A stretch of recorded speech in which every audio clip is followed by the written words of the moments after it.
Welcome back to my channel. On my last video, I was recommended to check out the show Doomsday Preppers. This is Doomsday Preppers. And thank goodness I was recommended this. This show is a lot of fun. If you're unaware about the show like I was, it's about a bunch of people who have various different concerns about how the world's gonna end and how they prepare for it. And in this episode, we follow Bruce, Jeremy, and Bradford to see how they prepare for the Doomsday. For over half a century, retired scientist Bruce Beach has been certain that the world will end.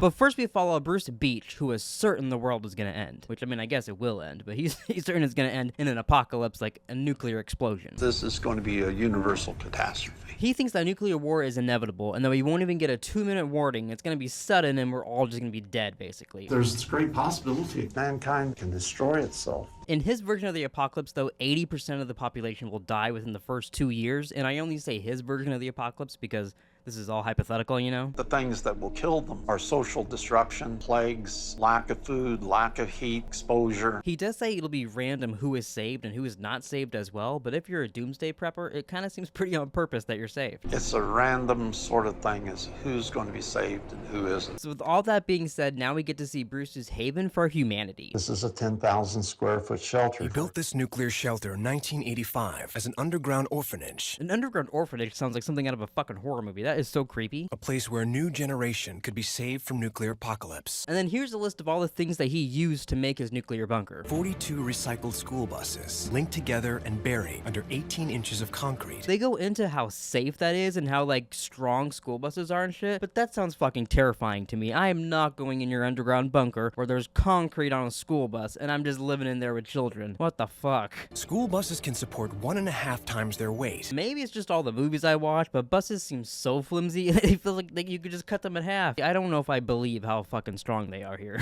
I'll take your word for it, but I don't know, Bruce. I've seen Jeepers Creepers tear through a school bus. Bruce also did all the math and looked at all the maps, and if the bombs went off in North and South Dakota, which seems very specific, but you know, he knows better than I would, I guess they're gonna go there, the nuclear fallout would basically push towards Ontario, where he's at. We're in the hottest spot of whole of North America. Imagine how North and South Dakota feel. They're getting completely nuked, and you're fucking making us feel bad for you? So Bruce also roped his wife Jean into this, and apparently they've been preparing for this for 30 years. And then, Jesus Christ, they have the whole family doing it as well, his granddaughters, his grandsons, everyone's involved. I guess it's cool. It's like a fun bonding experience for them, but it's also kind of worrisome. So a little bit later, he takes his grandkids down there and is just showing them the little things they can do to help out and how to like run things when he's not there. And he brings them over to the gate where they can accept people or banish people away if they don't accept them in. Just in case any bad fuckers come in here, we have a big steel gate because you never know. I kind of get his reasoning for like blocking out people because they can't reach full capacity because that's, you know, that'll fuck up everybody on the inside. But it is funny how the way he set this up is just like, this is for when we're accepting people, and if we're not accepting people, we lock this door and we banish them out into the apocalypse. Have these gates that we close if we aren't taking anyone in. But so then now we continue through their administration process. He's just taking his grandkids through that. The more and more I hear from Bruce, the more he kind of freaks me out. At first I was kind of on board. He seemed like a nice, like, old man, but I don't know. We have room for your children, but we don't have room for you. See what I mean? I mean, Bruce, I get your whole thing, the children are the future, but that's creepy and weird. You know that. You can't just accept the children and tell the parents to fuck off. Oh, okay, you burn up in this apocalypse fire, and I'll just take in your daughter. Give her over here. Come on, let your mommy burn. That's the nature of life. This is the lifeboat. And then now we get to see their decontamination process. Having measurable radiation, that means they have to be stripped, get in the shower, washed off. Okay, Bruce, I really don't like you going from we can only accept your children to the next step is we strip everybody and shower. What the fuck's going on here, Bruce? Once clean, each of the Ark's inhabitants will wear sterilized protective suits. And then because of how plain and white the suits are, they're gonna have stenciled on the back everybody's names because they say that everybody looks the same when you're looking at them from the back. I wonder what the fuck they're gonna do when they have people with the same name in there. That's gonna be confusing as fuck. Like I said though, Bruce does have a plan for the people they can't accept into the Ark, which I don't know if I mentioned. This is called the Ark 2 because they named it after Noah's Ark. He named it the successor to Noah's Ark. For no real reason other than he likes Noah's Ark, I guess. There's not really clear. It does nothing like an Ark. Like I said though, Bruce does have a plan for the people they can't accept into the Ark. They have little to-go bags for them, and that helps them live outside of the Ark. They have like little radiation kits in there so they can walk around and see where radiation is clean and not, which is very helpful because you can't see, smell, or feel nuclear radiation, so those little kits will really help them out if this all happens. What I don't get though is when the nuclear apocalypse starts to happen, how the fuck am I supposed to know about this bunker? Like, how do I find it? Is there like a bunkers in my area kind of thing I can go to? Where's my bunker.com? Although I guess a nuclear apocalypse, I won't even be able to use the internet, so how the fuck? I don't know how I'll find it. I'm going to trap myself in here one day and I'll never be able to get out. That's fucking creepy. That clip came out of nowhere, too. He's just going into this place, and he's just like, I'm gonna trap myself in here and fucking die one day, aren't I? I know, too, that you're doing this for the apocalypse, so you have to kind of get shit ready for everybody in your mind, because there's endless amount of people. But you've been doing this for 30 years. Don't you think you've maybe got enough shit? I mean, 30 years worth of gathering stuff for the apocalypse, I just feel like you have enough for your family. Although I guess 30 years of just like you and your family gather, it's gotta have a shit ton. Bruce wants his local community to know that they have somewhere safe to go. I guess though Bruce did want some local people in the area to know about the shelter, so he brought some kids from school into the shelter, and he's taking them on a tour around now to see the place. I don't know what fucking school signed off to this. They let some dude take all these children in his bunker. This is like an underground submarine. One, that wouldn't make me feel any safer in there, and two, aren't all submarines underground? I never see a flying submarine, because that'd be a plane. You know what we're in? It's like an underground submarine. Okay, Grandpa. Keep telling your stories, Grandpa. So first he ends up bringing them into the bunk room, which can fit 96 children in there, and they can have 2 small children under the age of 5, foot to foot together like they're fucking the grandparents in Willy Wonka. All the bunk rooms are very much like this. I mean, I know it's the apocalypse, you get what you can get, but holy fuck. I was also under the impression that they were gonna live down here forever after the apocalypse, and then maybe go up sometimes to like hunt and gather and fight ghouls, but I guess this is only a short period. Apparently, Bruce only expects them to stay in the Ark for weeks, maybe even months, and then they'll be clear to go back up top. There'll be less of a fallout. And then also, where do you guys stay after this then? I don't even know if we went into that. Or do you guys just leave and then come back in here and sleep? I have a lot more questions than I thought. And while they are underground, Bruce will have to feed hundreds of hungry mouths. Next, he does bring them into the kitchen area and tells them that with his chef and this pot and his skills, that he can get a roll, a biscuit, and some soup to 3,000 people. Which honestly, doesn't sound that bad. Although, you know, a roll and biscuit are the same thing basically, but you know, not that bad. I didn't think it would be this big. It's like extensive. It's huge. That's what she said. Literally, that's what she said. We learned that one of the hazards, though, for living underground is having enough air to breathe, which that's fucking scary, but, you know, gotta figure that out. And at full capacity, without proper air circulation, they would run out of oxygen in approximately half a day. Fuck, Bruce, you gotta figure that out. So Bruce has devised a rather unusual and cost-effective air circulation system. Bruce, that's the most rinky-dink fucking air circulation system I've ever seen. It's literally duct tape and trash bags, just tied together going out through the place, and that's your air circulation? I thought it was going to go down the hallway. I could have redirected it. How much air are you gonna end up wasting, Bruce, when it goes down the wrong corridor and then you gotta redirect your fucking air, move it back to the kitchen or wherever you're going? This setup isn't good. We are not about survival. We are about reconstruction. Well, Bruce, I don't know if you know this, but you have to survive to be able to reconstruct, so maybe be about both. If you can, you know, then, you know, if you can't, just go to reconstruction. Then he also starts talking about how much his wife Jean has helped him out throughout the years, and that they haven't taken any vacations, and this, that, and the other thing. She's never bought any new clothes in I don't know how many years. What the fuck, Bruce? You could buy your wife some new clothes. You're telling me this lady has been wearing the same underwear for 30 years, and you're okay with that? What the fuck, Bruce? This is our lifestyle. Okay. I mean, if she's okay with wearing 30-year-old underwear, I mean, I guess. More power to her. It's being very different from most people. I guess Bruce does have some other preppers he talks to online. They have a couple come into this episode and, like, chit-chat with him, but whatever. But their most recent project is an off-the-grid communication system that can be used as the Ark's lifeline to the outside world during the nuclear war. Which is good, because the second effect of a nuclear blast is an EMP, which knocks out all electricity, so it's gonna be pretty hard to communicate. Learned that shit from Call of Duty.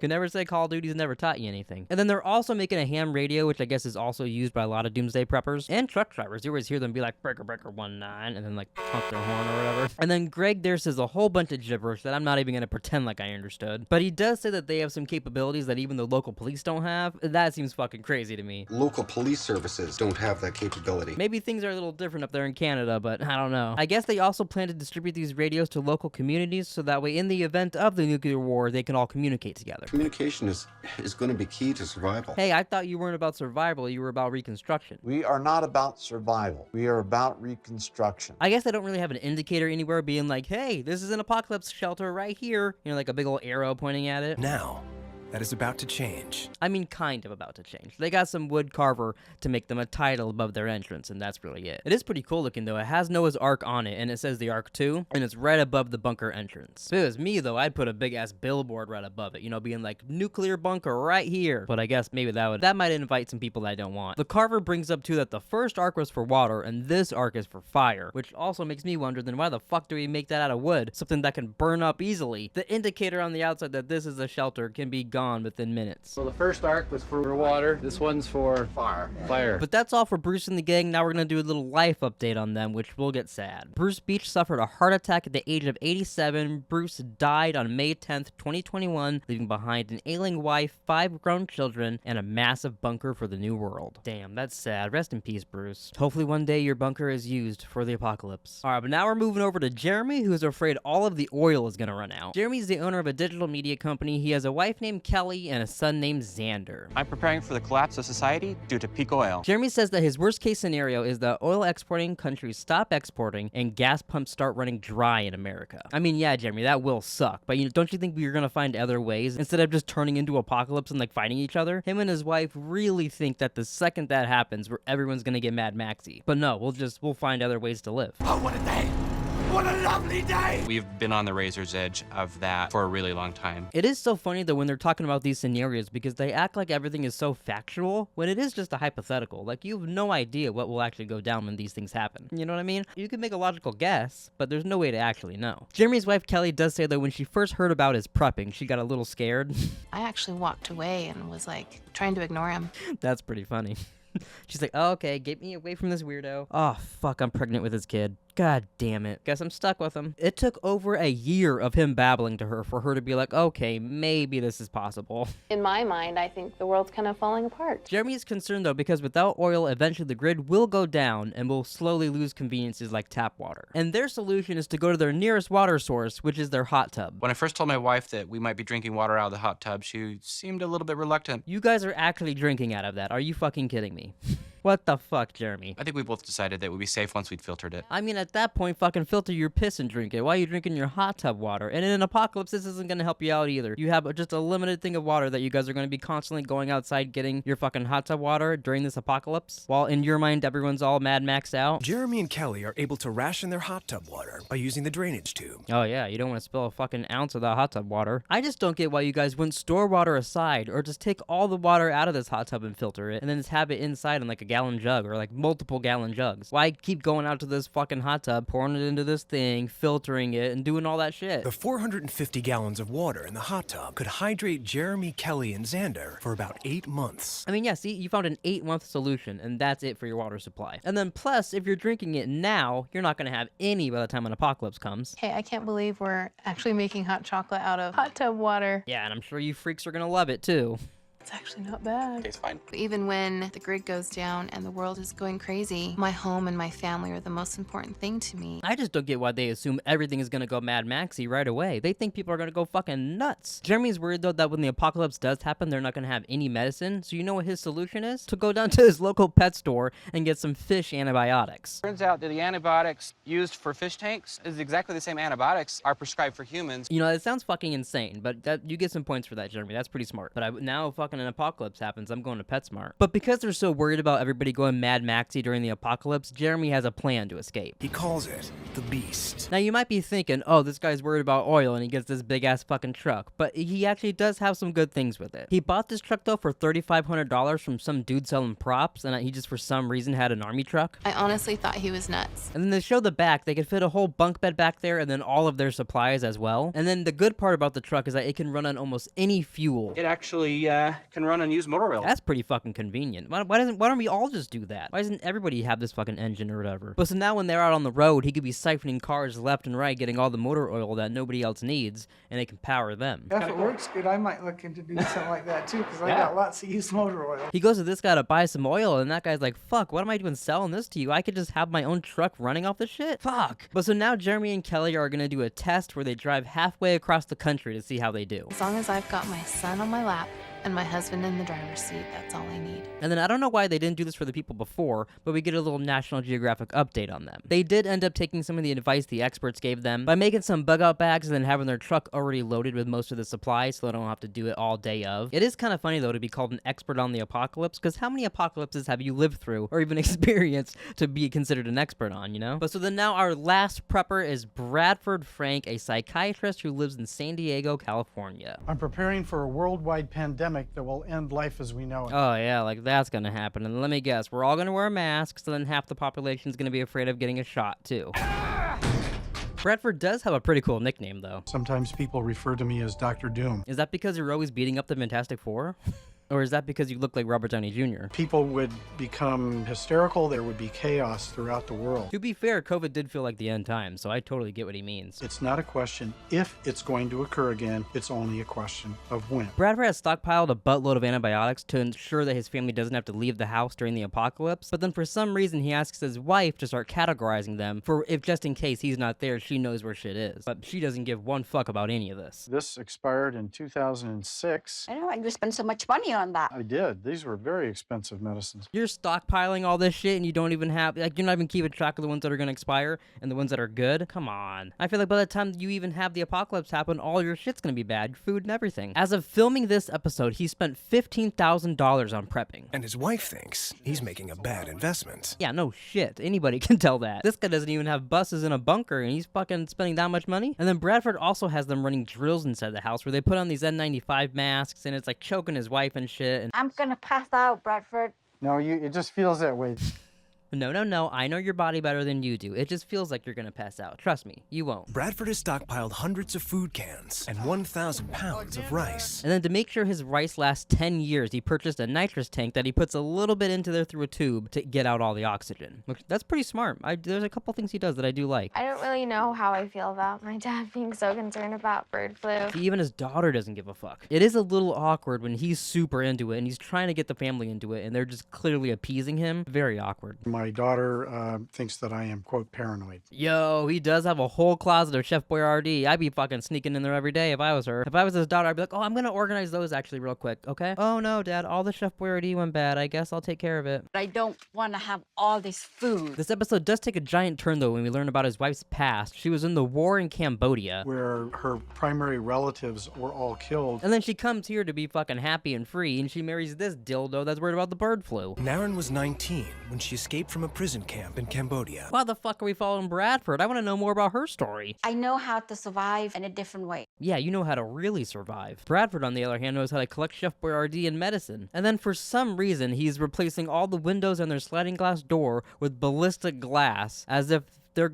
what? What do you think's gonna happen, Bradford? Designed to withstand a point-blank shot from a 9mm. It's the apocalypse. I'm just gonna drive my fucking car into your house. What are you gonna do then? What the fuck's gonna stop me from doing that? It's supposed to withstand anything. Nothing is getting through that window. Give me 10 minutes, I'm definitely on the other side of that window.